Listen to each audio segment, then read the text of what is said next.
चलिए आइए हमारे सभी एक्सपर्ट से करते हैं मुलाकात। जुड़ चुके कार्यक्रम में कुणाल जी, सेठी साहब, मेहुल जी और सचिन जी, आप सबका बहुत बहुत स्वागत है। बिगुल के साथ ही करेंगे शुरुआत देखिए शो की, और वो बिगुल है BTS डबल टी का सचिन जी के लिए।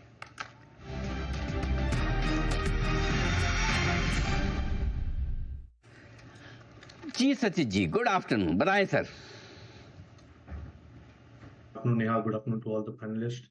अनिल जी, यहाँ पर ऑटोज पे ही फोकस है। मुझे लग रहा है यहाँ पर सोना BLW में जिस तरीके से एक रेंज बाउंड ब्रेकआउट हुआ था, एक अच्छा फॉलो थ्रू एक्शन यहाँ पर नजर आया था हफ्ते की शुरुआत में, बट एक पुल बैक के बाद वापस ट्रेंड यहाँ पर रिज्यूम होते हुए नजर आ रही है।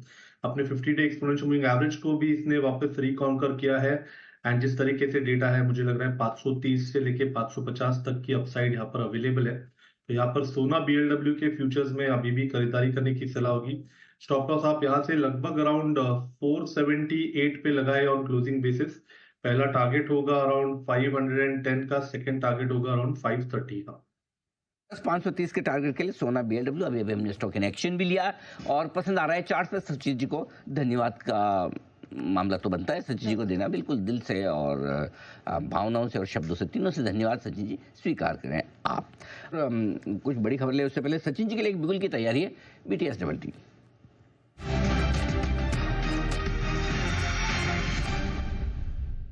सचिन जी बताएं sir. Thank you Anil ji. Anil ji, यहाँ पर श्रीराम फाइनेंस में मुझे लग रहा है काफी अच्छी शॉर्ट कवरिंग मूव अनफोल्ड हो रही है। थोड़ी सी प्राइस ऑलरेडी एलिवेट हो चुकी है, बट जिस तरीके से फिलहाल डेटा है 650 के आसपास एक फ्रेश बेस नजर आ रहा है। तो अगर थोड़े डिक्लाइन भी मिलते हैं तो 650 तक खरीदारी करने की सलाह होगी। जिस तरीके से डेटा है, हो सकता है कि अगले कुछ दिनों में 690 का जो एक मेजर हर्डल है, आई थिंक वो पर्टिकुलर हर्डल वापस रिविजिट होगा। तो यहाँ पर श्रीराम फाइनेंस के फ्यूचर्स में खरीदारी करने की सलाह होगी। स्टॉप लॉस आपको 647 पे लगाना है। ऑन डिक्लाइन अप टू 650 तक आप खरीदारी कर सकते हो। पहला टारगेट होगा अराउंड 674 का, सेकंड टारगेट होगा 690 का। श्रीराम फाइनेंस ये है स्टॉक जहां खरीदारी करने के लिए शुक्रवार को आएंगे नतीजे इस कंपनी के, नजर रखिएगा। तो आज है बुधवार, कल है गुरुवार, हाँ, तो शुक्रवार को रिजल्ट, परसों रिजल्ट हैं श्रीराम फाइनेंस के। और इस बीच सचिन जी के लिए बिगुल BTS डबल टी का।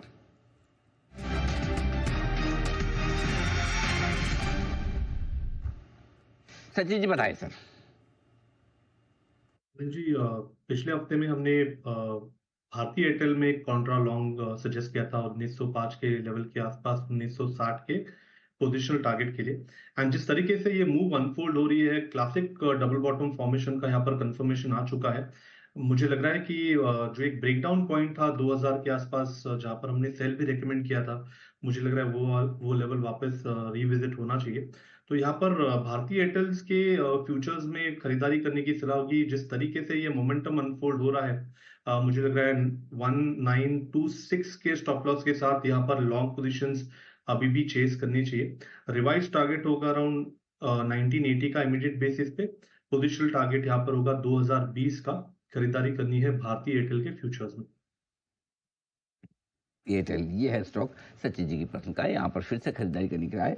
अब तो निफ्टी की तीसरी सबसे बड़ी मार्केट कैप वाली कंपनी बन चुकी है। छोटे शेयर कुछ करना नहीं चाहते ऐसा लग रहा है, तो ये आपका एकदम फ्लैट बंद होता है। आइए बढ़ते आगे, और अब विदा लेने का वक्त है हमारे सभी मेहमानों से। धन्यवाद प्रस्ताव हम पारित कर रहे हैं कुणाल जी, सचिन जी, पाले साहब और सेठा साहब के लिए, और उसमें हम संलग्न कर रहे हैं आगे मेहुल जी, सनी अग्रवाल साहब और जय ठक्कर साहब को भी बहुत बहुत धन्यवाद, आभार, शुक्रिया। और तो कुछ नहीं बोलते, बस ये तीन ही। Thank you. हाँ, आज हमारा साथ देने के लिए। ओह, कल वीकली एक्सपायरी का दिन है, बड़ा दिन है, गुरुवार है। आप सबसे होगी फिर मुलाकात। फिलहाल मुझे और नेहा को इजाज़त दीजिए, नमस्कार।